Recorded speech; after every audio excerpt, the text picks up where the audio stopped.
Dear konnichiwa, may nag-comment ng room tour. O tara! Ako nga pala si Jeya, isang trainee at OFW dito sa Japan 5 taon na. Ang trabaho ko dito, ready-made meal manufacturer under ito ng food processing category.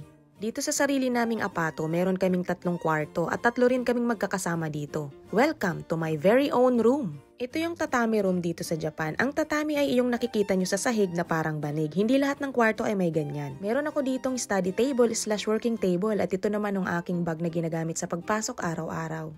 Teka lang, working table, hindi naman pala ako nag-work from home. Talaga namang panooran ko yan dyan. Dear, mura ko lang nabili ang table kasama yung chair at saka yung drawer sa second hand shop. Ito naman yung aking bed na napapaligiran at na-invade na nga ng aking mga toys. Hindi naman obvious na favorite ko yung Winnie the Pooh. Bigayan sa akin ng mga kaibigan ko. Siguro yung binili ko lang dyan mga 1 or 2 at ito naman pinaint ng kaibigan ko, regalo sa akin ng birthday ko. Ito namang bed frame ko, nabili ko to sa Temo, meron na siyang built-in na saksakan. Binili ko to kasi merong headboard, may lagayan ako ng mga frames.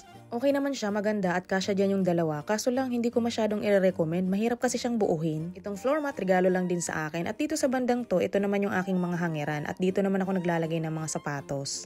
Yung garbage bin ko, nirecycle ko lang yung pinagbilhan ko ng KFC.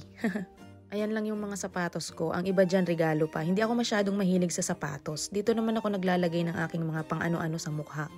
Tapos itong maliit na drawer, nabili ko din sa second hand shop. Lagayan ko ng mga underwears, ng mga medyas. Alam mo ba dear, bago ako magkaroon ng sariling kwarto dito sa Japan, ay magli5 taon muna akong mayroong kasama sa kwarto. At pag may kasama ka sa kwarto, kailangan mong makisama ng maayos. Meron ako ditong sariling cabinet at dito nakalagay yung aking mga damit. Masipag akong magtupi kahit hindi ako nagtrabaho sa SM dati. Hindi pala lahat ng kwarto dito sa Japan ay may sariling cabinet. Dito ko na rin nilagay yung mga iba ko pang bags at meron pa nga ako ditong mga ibang Winnie the Pooh na hindi nakasya sa bed. Meron din ako ditong mga ekstrang unan pa para pag may bisita may magagamit. Ganyan ko lang inaayos yung mga damit ko, basta nakatupi lang ng maayos carry na yan. Dito naman sa may babay ang lagayan ko ng aking mga labahin at ng mga iba pang mga kagamitan na hindi ko ginagamit masyado. Medyo malaki tong cabinet na to kaya dito sa may kabilang part naman lagayan ng mga beddings at dito sa may baba ay lagayan ng mga sapatos na binili ko para ipadala sa family ko. Nandito rin pala sa baba ang mga maleta. Malaking bagay kapag merong ganitong cabinet ang sariling kwarto. Kaya pala ako bumili nitong table para mag-aral ako dito ng Nihongo kaso lang hindi ako sinisipag.